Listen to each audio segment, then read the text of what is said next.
unafanya kwa upumbavu. Unapokuwa na hasira ni rahisi kutukana. Unapokuwa na hasira ni rahisi kutukana. Utajikuta unatukana pasipo sababu yoyote.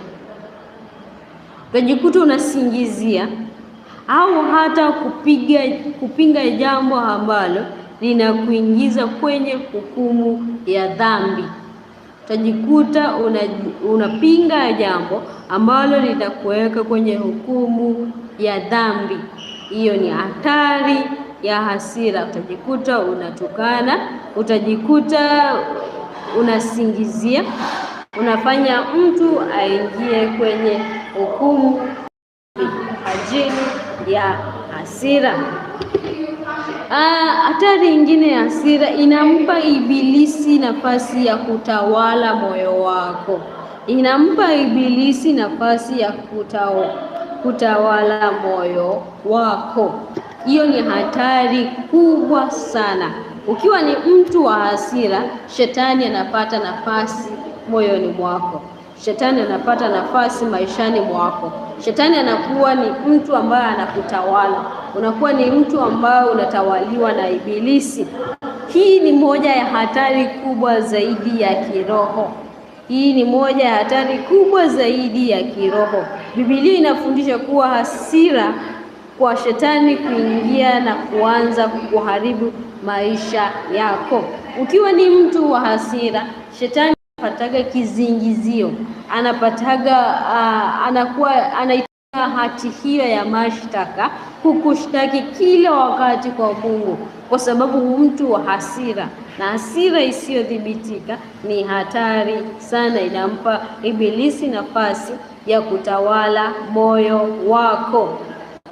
Kitabu cha Waefeso 4 Waefeso 4:26.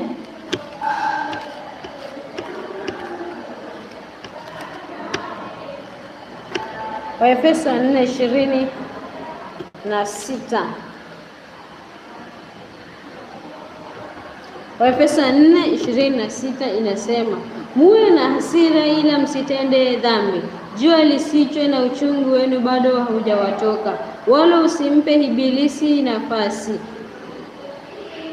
Mwibaji asiibe tena, bali afadhali afanye juhudi, akitende kazi iliyo nzuri kwa mikono yake mwenyewe, apate kitu cha kumgawia muhitaji. Neno la Mungu linasema muwe na hasira ila msitende dhambi.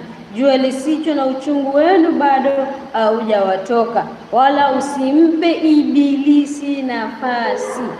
Usimpe ibilisi nafasi kwa ajili ya hasira ulionayo. Usimpe ibilisi nafasi. Jifunze sana kuidhibiti hasira.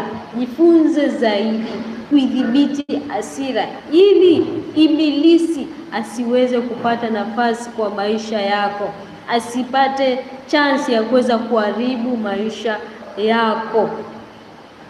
Ukilala na hasira, unamkaribisha adui apande mbegu za chuki, kisasi na uchungu ambao ni ngumu kuzing'oa baadaye. Hasira. Unapolala na hasira, unapokuwa na hasira hata usingizi hauji. Unapokuwa ni mtu wa hasira, alafu hiyo hasira imekupanda, hata usingizi hauji. Utalala lakini utakuwa ni mtu ambaye unawaza. Unajaribu mtu yule vile alivyokufanyia. Utakuwa ni mtu ambao utamkaribisha adui apande mbegu za chuki. Kwanza utakuwa ni mtu wa kuchukia watu ovyo. Mtu amekutendea tu jambo.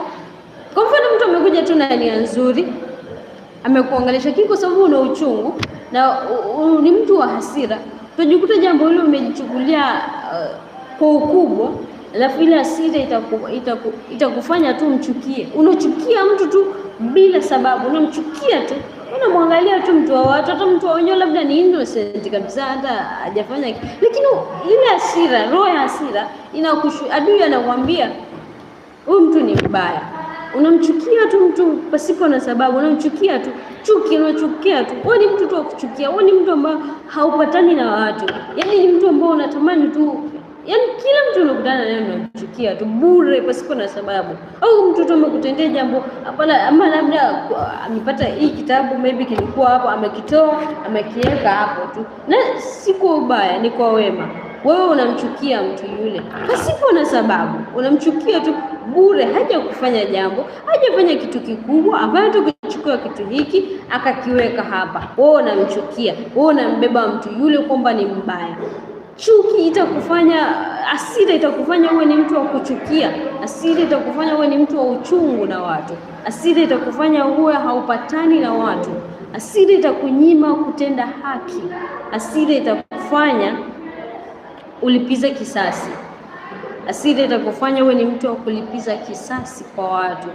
Mtu utamtendea mtu jambo, kwa mfano mtu alikuja akakufanya jambo, akakutendea jambo ambalo jambo hilo haukupendezwa nalo, ile hasira itakufanya utamani kulipiza kisasi, utatamani kumfanyia jambo ambalo alikutenda, jambo kubwa zaidi, ili tu umuumize, ili tu asikie vibaya. Yaani hasira inakuonesha siwezi muacha hivyo, lazima atalipiza, lazima alipize, lazima nimfanyie kitendo kimoja kikubwa ili ajue amenitendea baya.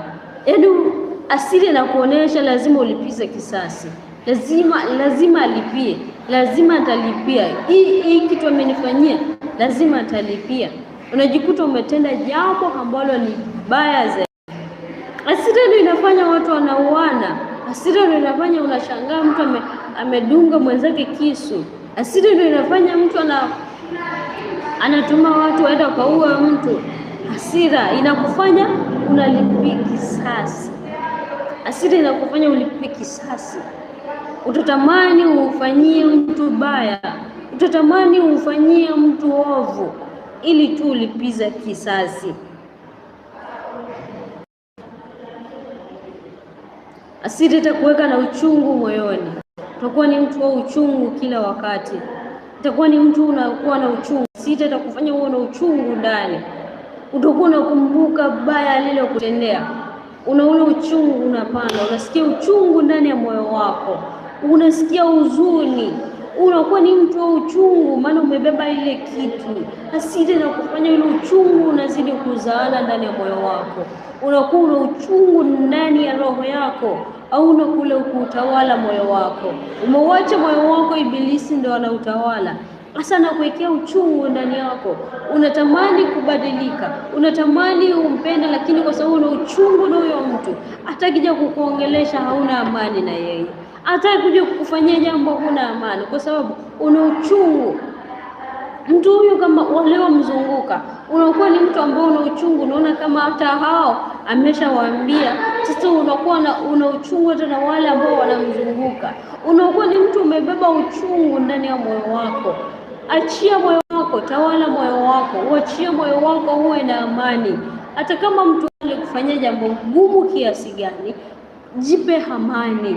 Tawala moyo wako, tawala roho yako. Ndio uchungu huko, ndio alikufanyia jambo kubwa, alikufanyia jambo baya, maybe alikutendea jambo ambalo hautamani kulisahau, lakini usiwe na uchungu, usiwe na uchungu.